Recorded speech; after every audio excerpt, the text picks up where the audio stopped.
بسم الله الرحمن الرحيم قد أفلح المؤمنون الذين هم في صلاتهم خاشعون والذين هم عن اللغو معرضون. دینی بھائیوں، آج آپ نے 18واں پارہ سماعت کیا ہے. اس میں آپ نے سورہ مومنون کو سنا ہے اور اس کے بعد سورہ نور کو سنا ہے اور سورہ نور کے بعد سورہ فرقان کا تھوڑا سا حصہ آپ نے سنا ہے. آج کی تلاوت میں پہلی سورت ہمارے سامنے سورہ مومنون ہے. سورہ مومنون کے شروع ہی میں اللہ رب العالمین نے یہ بتایا کہ جو آدمی 7 اعمال کر لے، اس دنیا کی زندگی میں جو 7 کام کر لے، اللہ تعالیٰ اس کو جنت کا وارث بنا دے گا. 7 کام جو کر لے تو اللہ رب العالمین اس کو جنت کا وارث بنائے گا. پہلا کام کیا ہے؟ ایمان. قد افلح المؤمنون. پہلی چیز کہ اس کے یہاں ایمان ہو، صحیح ایمان ہو، اللہ پر، اللہ کے رسولوں پر، اللہ کی کتابوں پر، فرشتوں پر، آخرت کے دن پر اور مرنے کے بعد اٹھائے جانے پر، اچھی بری تقدیر پر اس کا ایمان ہو. پہلی چیز. اور دوسری چیز کہ نماز وہ خشوع خضوع کے ساتھ پڑھے، نماز میں خشوع کو اختیار کرے. الذین هم فی صلاتهم خاشعون. اپنی نمازوں میں خشوع اختیار کرتے ہیں. خشوع کا مطلب کیا ہے؟ کہ دل اور اعضاء، انسان کا دل اور انسان کے جسم کے پارٹ، یہ سب دونوں ہی بالکل پرسکون ہو.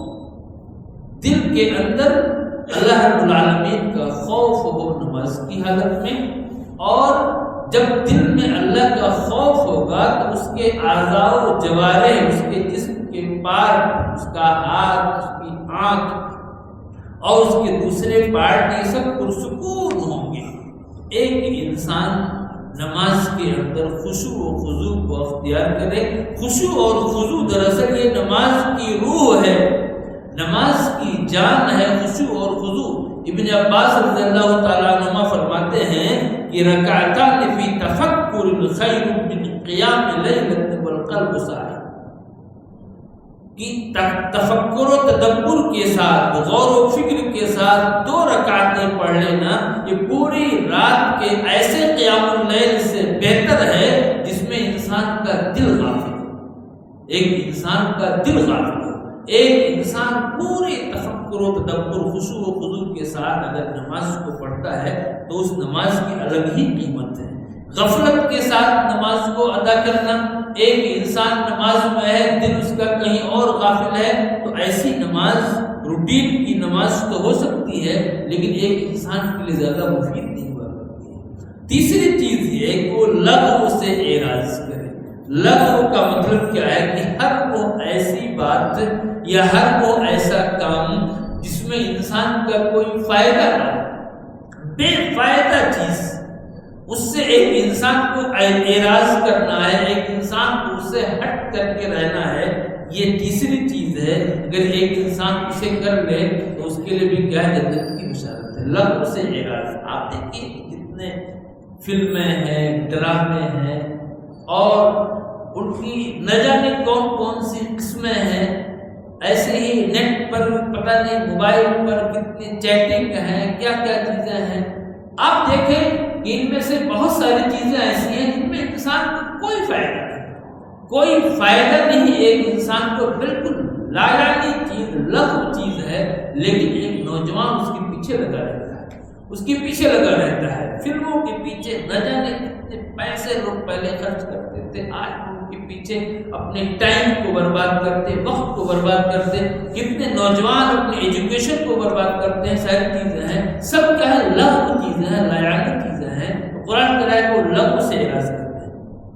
اور اس کے بعد چوتھی چیز کیا؟ وہ زکوٰۃ ادا کرتے ہیں. اللہ نے مال دیا ہے تو اس مال کی زکوٰۃ نکالتے ہیں، اس زکوٰۃ کو اپنے اوپر بوجھ نہیں سمجھتے. پانچویں چیز یہ ہے کہ وہ اپنی شرمگاہوں کی حفاظت کرتے ہیں. الا علی ازواجہم او ما ملکت ایمانہم، یعنی غلط جگہوں پر اپنی شرمگاہوں کو استعمال نہیں کرتے. اللہ نے جو جگہ جائز بنائی ہے اسی پر اکتفا کرتے ہیں. اور چھٹی چیز کیا ہے کہ وہ اپنے امانتوں کی اور اپنے عہد و پیمان کا خیال کرتے ہیں. کسی نے امانت رکھ دی ان کے پاس تو اس امانت کو من وعن واپس کرتے بالکل اسی انداز میں، اور کسی سے کوئی وعدہ کر لیا تو اس وعدے کو توڑتے نہیں، اس چیز کو نبھاتے ہیں، پورا کرتے ہیں. یہ چھٹی چیز ہے. اور ساتویں چیز والذین هم علی صلواتہم یحافظون، اور وہ اپنی نمازوں پر پابندی کرتے ہیں، ہمیشگی برتتے ہیں. ایسا نہیں کہ رمضان کا چاند دیکھا تو نماز شروع کر دیا اور عید کا چاند دیکھا تو بند کر دیا. نہیں، ان لوگوں کے لیے فضیلت نہیں ہے، بلکہ وہ تو مجرم ہیں اس طرح کے لوگ. یہاں یہ ہے کہ وہ نمازوں پر ہمیشگی برتتے، ہمیشگی برتتے. یہ 7 چیزیں، 7 کام جو لوگ کر لیں، اللہ کہہ رہا ہے اولئک هم الوارثون، یہی لوگ کیا ہیں؟ جنت کے وارث ہیں، جنت الفردوس کے وارث ہوں گے. اللہ رب العالمین کو جنت الفردوس کا وارث بنائے گا. یعنی اتنے کام آپ کر لیں گے تو اللہ تعالیٰ اپنے فضل سے، اپنے کرم سے جنت عنایت فرمائے گا. تھوڑے سے کام ہیں، ایک انسان ان کی حفاظت کرے، بہت بڑی چیز ہے. آگے اللہ رب العالمین نے انسانوں کی پیدائش کے مراحل کو بیان کیا، کیسے ایک انسان اسٹیپ بائی اسٹیپ کیسے وہ ایک حالت سے دوسری حالت، دوسری حالت سے تیسری حالت، تیسری حالت سے چوتھی حالت میں منتقل ہوتے ہوئے وہ تبدیل ہوتے، کیسے وہ دنیا میں آتا ہے. اللہ نے اس چیز کو بیان کیا ہے اور انسانی زندگی کے اس سفر کو بیان کیا. کیا کہا؟ وَلَقَدْ خَلَقْنَا الْإِنسَانَ، وَلَقَدْ خَلَقْنَا الْإِنسَانَ، ہم نے انسان کو پیدا کیا. اور پھر کیا کہا؟ ثُمَّ إِنَّكُمْ بعد ذلك لمیتون، اس کے بعد پھر تم کو موت سے دوچار ہونا ہے. ثم انکم یوم القیامۃ تبعثون، پھر تم کو قیامت کے دن اٹھایا جائے گا. تو اللہ رب العالمین نے انسانی زندگی کے اس پورے سفر کو بیان کر دیا کہ تم کو پیدا کیا گیا کیسے. پہلے تو نطفہ تھا، پھر نطفے سے تو علقہ ہوا، خون کا لوتھڑا، اور پھر تو مضغہ ہوا، گوشت کا لوتھڑا، اور پھر اللہ نے اس کو ہڈی بنایا، اور پھر ہڈیوں میں گوشت کو پہنایا، اور پھر اس میں روح کو پھونکا گیا، اور پھر تو جو ہے ماں کے پیٹ سے نکل کر زمین پر آیا، اور پھر تجھے ایک دور زمین کے اندر جانا ہے، اور پھر تم کو اٹھایا جائے گا، رب کے سامنے کھڑا کیا جائے گا. اللہ نے اس پوری زندگی کی اس سفر، ایک انسان اس سفر کو اگر اپنے دل و دماغ میں رکھے تو وہ انسان کامیاب ہو جائے گا. اس چیز کو بیان کیا ہے، لیکن بہت سارے لوگ اس چیز سے غافل ہیں، اس کے اوپر ان کی توجہ نہیں ہوا کرتی ہے. آگے اللہ رب العالمین نے اپنے رسولوں کو حکم دیا. کیا کہا؟ یا ایھا الرسل کلوا من الطیبات واعملوا صالحا، اے میرے رسولو پیغمبر، کلوا من الطیبات، پاکیزہ چیزیں کھاؤ، وعملوا صالحا، اور نیک عمل کرو. دیکھیں، پاک روزی کھاؤ اور نیک عمل کرو. پاک روزی کا ذکر پہلے کیا گیا اور نیک عمل کا ذکر بعد میں کیا گیا. مفسر لکھتے ہیں کہ من طاب مطعمہ طاب عملہ، اس سے یہ معلوم ہوا جس کا کھانا پاک ہوگا اس کا عمل بھی پاک ہوگا. اگر ایک انسان کی خوراک پاک نہیں ہوگی تو اس کا عمل پاک نہیں ہو سکتا ہے. اس لیے عمل کو پاک کرنے کے لیے ضروری ہے کہ اپنی خوراک کو پاک کیجیے. اللہ نے پہلے جو ہے پاک روزی کا ذکر کیا ہے اور پھر اس کے بعد عمل کا ذکر کیا ہے. آگے دیکھیے اللہ رب العالمین نے کیا کہا. لوگوں کے الگ الگ گروپ ہیں، الگ الگ گروپ ہیں. کوئی کسی مسلک کو مانتا، کوئی کسی مذہب کو مانتا، کوئی کسی فکر اور نظریے کو مانتا. الگ الگ گروپ ہیں، الگ الگ مسلک ہیں، الگ الگ طریقے ہیں. اور کیا ہے؟ کل حزب بما لدیہم فرحون، اور ہر جماعت، ہر جماعت، یہ ہر مسلک کا شخص اپنے مسلک پر نازا اور فرحا ہے، اپنے مسلک پر جو جس چیز کو مانتا ہے، چاہے اس کا مسلک جتنا ہی خراب کیوں نہ ہو، لیکن وہ اس کے اوپر خوش ہے، بالکل مطمئن ہے۔ کل حزب بما لدیہم فرحون، یہ حالت ہے انسانوں کی، لیکن حقیقت کیا ہے؟ حقیقت کیا ہے کہ یہ چیز صحیح نہیں ہے، یہ چیز کیا ہے؟ صحیح نہیں ہے، بلکہ ہونا کیا چاہیے؟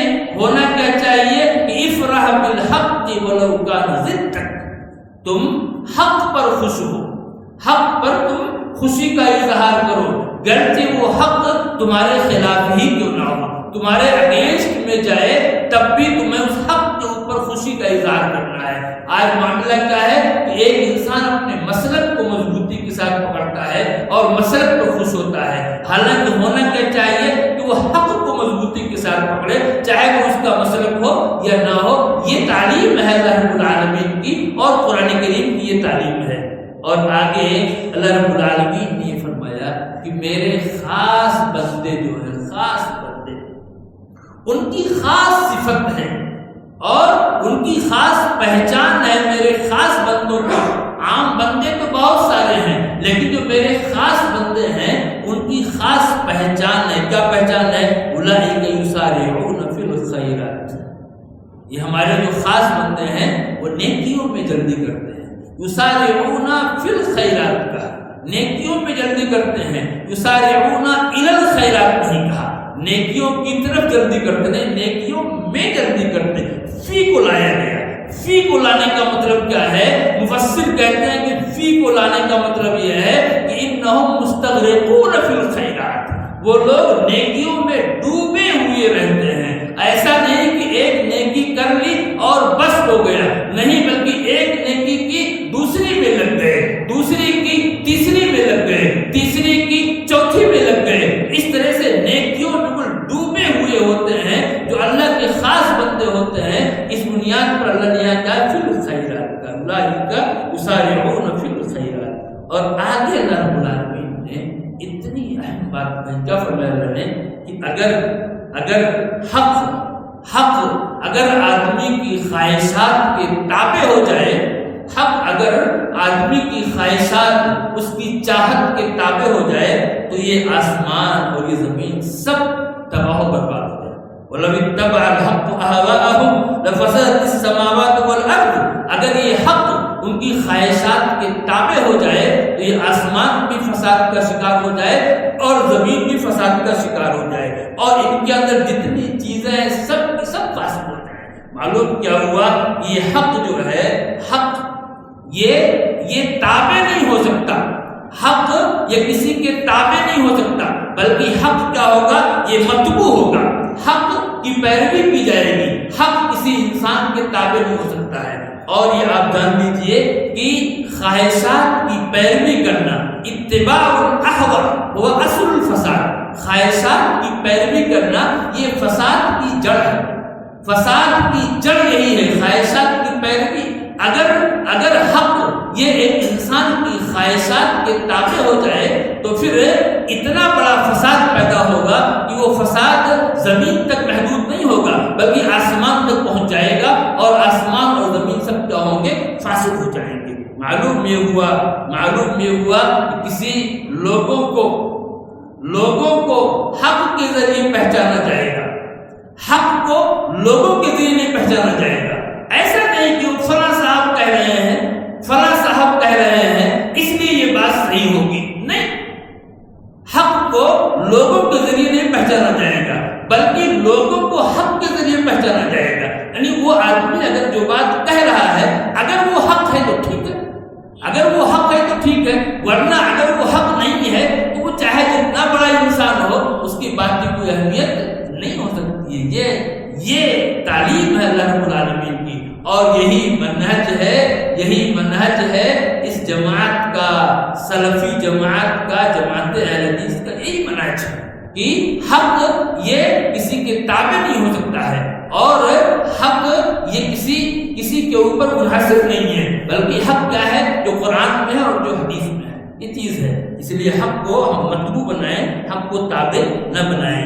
آگے اللہ رب العالمین نے بعث بعد الموت کا تذکرہ کیا ہے، اور پھر اللہ تعالیٰ نے لوگوں کے جو غلط عقائد تھے اللہ رب العالمین کے بارے میں، کہ وہ اللہ رب العالمین کے لیے اولاد کو مانتے تھے، تو سب چیزوں کی اللہ نے یہاں تردید کی ہے۔ اور ظاہر سی بات ہے کہ ایک انسان کو اولاد کی ضرورت ہے تاکہ وہ اولاد انسان کو سہارا دے، لیکن اللہ رب العالمین جو پوری کائنات کو سہارا دے رہا ہے اس کو سہارے کی ضرورت ہے، لیکن ان لوگوں کی سمجھ میں بات نہیں آ رہی تھی۔ جو پوری کائنات کو سہارا دے رہا ہے، ان اللہ یمسک السماوات والارض ان تزولا، آسمان و زمین کو اللہ تعالیٰ روکے ہوئے تھامے ہوئے ہے، اس کو اولاد کی ضرورت ہے۔ انسان کمزور ہے، انسان کو اولاد کی ضرورت ہے۔ اللہ کہا کہ نہیں متخذ اللہ من ولد، اللہ کو کسی اولاد کی ضرورت ہے، ما کان معه من الہ، اور کوئی اس کے ساتھ معبود نہیں ہے۔ اور آگے اللہ رب العالمین نے اس کے بعد جب سور پھونکا جائے گا، آج حسب و نسب ہے، قرابتیں ہیں، رشتہ و ناتا ہے، تمام چیزیں ہیں، لیکن جب سور پھونکا جائے گا یہ ساری چیزیں ختم، سب ختم۔ اللہ کہہ رہا ہے فَإِذَا نُفِخَ فِي الصُّورِ فَلَا أَنْسَابَ بَيْنَهُمْ يَوْمَئِذٍ وَلَا يَتَسَاءَلُونَ، جب سور پھونکا جائے گا اس وقت لوگوں کے درمیان کوئی رشتہ داری نہیں، کوئی نسب نہیں، اور نہ ہی وہ ایک دوسرے سے کچھ پوچھیں گے، کچھ نہیں، سب ختم۔ جتنی چیزوں پر آج ایک انسان ناز کرتا ہے، فخر کرتا ہے، ساری کی ساری چیزیں ختم ہو جائیں گی۔ یہ وجہ ہے کہ ایک شخص نے زہیر بن نعیم سے کہا من انت، یہ سوال کہ آپ کون ہیں؟ انہوں نے کہا میں مسلمین، میں مسلمان ہوں۔ پوچھا کہ آپ کا نسب کیا ہے، آپ کا نسب کیا ہے، خاندان کیا ہے آپ کا؟ جب پوچھا کہ آپ کا خاندان کیا ہے تو انہوں نے یہی آیت پڑھ دی فَإِذَا نُفِخَ فِي الصُّورِ فَلَا أَنْسَابَ بَيْنَهُمْ يَوْمَئِذٍ وَلَا يَتَسَاءَلُونَ، جب سور پھونکا جائے گا تو پھر کوئی حسب و نسب نہیں ہوگا، کوئی خاندان نہیں، کوئی رشتہ داری نہیں، آیت پڑھ دی۔ تو اللہ رب العالمین اس سے ایک انسان کو یاد دلا رہا ہے، اس وقت کو یاد کرو جب صرف تمہارے اعمال تمہارے کام آئیں گے، اور جو لوگ مجرم ہوں گے ان کے چہروں کو جانور کی آنکھ کیسے جھلسے ہیں۔ آج ایک انسان اس چہرے کو حسین بنانے کے لیے کتنی کوشش کرتا ہے، لیکن قیامت کے دن اس چہرے پر سب سے پہلے آنکھ کا اٹیک ہوگا اور چہروں کو جھلس کر کے ایسا بنا دے گی کہ انسان کو چہرہ دیکھنے کے لائق نہیں رہے گا۔ اگر ایک انسان چاہتا ہے کہ ہم سے بچے تو اللہ کے احکام پر۔ آگے سورہ نور ہے، اور اس سورت کے شروع ہی میں اللہ تعالیٰ کہ سورۃ انزلنا، یہ ایسی صورت ہے جس کو ہم نے نازل کی۔ اللہ کہہ رہا ہے ہم نے، اور حقیقت یہ ہے کہ اگر ہم کہنے کی مستحق کوئی ذات ہے تو اللہ ہی کی ذات ہے۔ انسان بھی کہتا ہے ہم، لیکن انسان کو اس کا حق نہیں، صرف اللہ کی ذات ہے اس کائنات میں جو ہم کہنے کی حقدار ہے۔ اللہ کا کہا ہم نے نہ وہ فرض نہ، اور ہم نے اس کو فرض کیا۔ مطلب یہ کہ اس میں جو بھی احکام ہے، جو آرڈر ہے، وہ کوئی ریکویسٹ نہیں ہے، کوئی گزارش نہیں ہے کہ آپ چاہو تو کرو چاہو تو نہ کرو، نہیں، بلکہ یہ کمپلسری ہے، تمہیں کرنا ہی کرنا ہے، ماننا ہی ماننا ہے تم کو۔ اگر نہیں مانو گے تو پھر عذاب ہے تمہارے لیے، دردناک عذاب ہے۔ اور اس میں احکام کیا ہے آپ دیکھیے، اس صورت میں شروع سے 26 آیتوں تک، سورہ نور میں شروع سے 26 آیات تک کے بتایا گیا ہے کہ اگر کسی معاشرے میں، کسی سماج میں، سوسائٹی میں، کسی گاؤں میں، بستی میں، قریے میں اگر برائی پھیل جائے تو اس کو کیسے ختم کیا جائے۔ برائی اگر پھیل گئی ہے، برائی پیدا ہو گئی تو اس برائی کو کیسے ختم کیا جائے، یہ اس صورت میں شروع سے 26 آیات تک بتایا ہے۔ آپ تعلیم دیکھیے، زنا کا اگر وقوع ہو جائے تو اس کی سزا کو بیان کیا گیا کہ اگر شادی شدہ نہیں ہے وہ لڑکا یا لڑکی تو اس کو آپ 100 کوڑے ماریے، اور اگر شادی شدہ ہے تو ان کو سنگسار کر دیجیے، پتھر سے مار مار کر کے ان کو ہلاک کر دیجیے۔ یہ زنا کی سزا بتائی گئی۔ اور آپ دیکھیے اس کے اندر اللہ رب العالمین نے قذف کی سزا بتائی۔ اگر کوئی آدمی تہمت لگا دے، کسی بے گناہ لڑکی پر تہمت لگا دے، تو اس آدمی کے تعلق سے یہ آرڈر ہے کہ وہ 4 گواہ پیش کرے۔ اگر تہمت لگائی ہے زنا کی تو وہ 4 گواہ پیش کرے۔ اگر 4 گواہ نہیں پیش کر پاتا ہے تو پھر اس تہمت لگانے والے پر 80 کوڑے لگائے جائیں اور اس کی گواہی قبول نہ کی جائے۔ اگر وہ توبہ کر لے تو پھر الگ بات ہے۔ اور اس کے علاوہ پھر اگر شوہر بیوی پر الزام لگائے زنا کا تو اس کا حکم بتایا گیا ہے۔ اس کے لیے کیا طریقہ ہے، لعان کا طریقہ بتایا گیا ہے یہاں پر رب العالمین نے اس چیز کو بتایا۔ اور اس کے بعد پھر واقعہ عفق کو بیان کیا گیا۔ حضرت عائشہ رضی اللہ تعالیٰ عنہ جو کہ صدیقہ کائنات ہے، صدیق کی بیٹی صدیقہ عائشہ رضی اللہ تعالیٰ عنہ پر لوگوں نے تہمت لگائی تھی۔ واقعہ بہت ہی معروف ہے، تہمت لگائی تھی اور اس تہمت کی وجہ سے خود عائشہ بھی روتے روتے بالکل ان کی حالت خراب ہو گئی تھی، اور رسول اکرم صلی اللہ علیہ وسلم بھی اس کی وجہ سے کافی پریشان تھے، مسلمان پریشان تھے، ساری چیزیں تھیں۔ آخر اللہ رب العالمین نے یہ 10 آیتیں نازل فرمائیں جن میں اللہ رب العالمین نے اپنے اس خاص بندی عائشہ رضی اللہ تعالیٰ عنہ کی براءت کو بیان کیا۔ اور جن لوگوں نے یہ تہمت لگائی تھی، جن لوگوں نے ان پر سخت وعید سنائی گئی، اور وہ مسلمان جنہوں نے اس بات کو، غلط بات کو سن کر کے اس کو ایکسپٹ کر لیا تھا یا اس کو پھیلایا تھا، ان کو بھی تنبیہ کی گئی کہ یہ کسی مسلمان کا کام نہیں ہے، یہ کسی مسلمان کا کام نہیں ہے کہ اس طرح کی غلط باتوں کو پھیلائے، نبی کی بیوی پر تہمت لگے اور اس کو آپ ایکسپٹ کر لیں، اس کو مان لیں اور اس کو پھیلائیں۔ ان کو بھی اس بات سے متنبہ کیا گیا، پوری چیزیں موجود ہیں۔ اور اس کے بعد پھر اللہ رب العالمین نے ان تمام لوگوں کی گوشمالی کی جو مسلم معاشرے میں مومنوں میں فحش کو پھیلانے کی کوشش کرتے ہیں، کہا کہ ان کے لیے کیا ہے، دردناک عذاب ہے۔ اور اس طریقے سے پاک دامن عورتوں پر جو لوگ تہمت لگاتے ہیں ان کی سزا بھی بتائی گئی کہ وہ لوگ دنیا میں بھی ملعون ہیں اور آخرت میں بھی ملعون ہیں، اور ان کے لیے کیا ہے، بڑا عذاب ہے آخرت کے اندر۔ جو لوگ بھی کسی بے گناہ لڑکی پر، پاک دامن لڑکی پر، عورت پر تہمت لگاتے ہیں تو اللہ نے فرمایا لعنوا فی الدنیا والآخرہ، وہ لوگ دنیا میں بھی ملعون، آخرت میں بھی ملعون، اور ان کے لیے کیا ہے، بڑا عذاب ہے۔ اس طرح سے ان احکام کو بتایا گیا۔ اور پھر اس کے بعد آیت نمبر 27 سے لے کر کے اخیر سورت تک، 27 سے لے کر کے اخیر سورت تک کے یہ ایسے احکام بتائے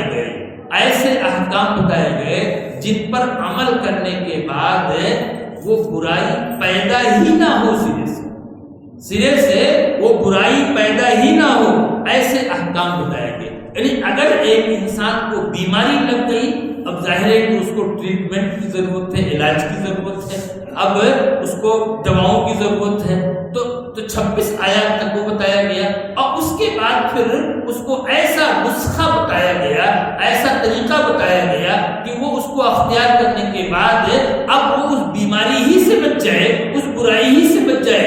آیت نمبر 27 سے لے کر کے آخر تک آپ یہی دیکھیں گے آپ۔ چنانچہ 27ویں آیت میں گھروں میں داخلے کے لیے، گھروں میں دوسرے کے گھر میں جانے کے لیے اجازت لینے اور سلام کرنے کے آداب کو بتایا گیا۔ جب ایک انسان بغیر اجازت کے کسی کے گھر میں جائے گا ہی نہیں، اب ظاہر سی بات ہے کہ گھر میں جانے ہی سے برائیاں پھیلتی ہیں، اور اختلاط ہی سے، مرد و زن کے اختلاط ہی سے یہ برائیاں پنپتی ہیں۔ ان احکام کو ذکر کیا گیا، اور اس کے علاوہ نگاہ کو نیچی رکھنے کا حکم دیا گیا۔ گھر سے باہر نکلو تو اپنی نگاہ کو نیچی رکھو، پوری تعلیمات ہے مردوں کو بھی اور عورتوں کو بھی، نگاہ کو نیچی رکھنا ہے۔ عورتوں کو اس کے ساتھ ساتھ پردے کا حکم دیا گیا، اور ان تمام کے باوجود اخیر میں توبوا الی اللہ کا حکم دیا گیا۔ پہلے نگاہ کو نیچی رکھنے کا حکم دیا گیا، اور پھر توبوا الی اللہ کا حکم دیا گیا۔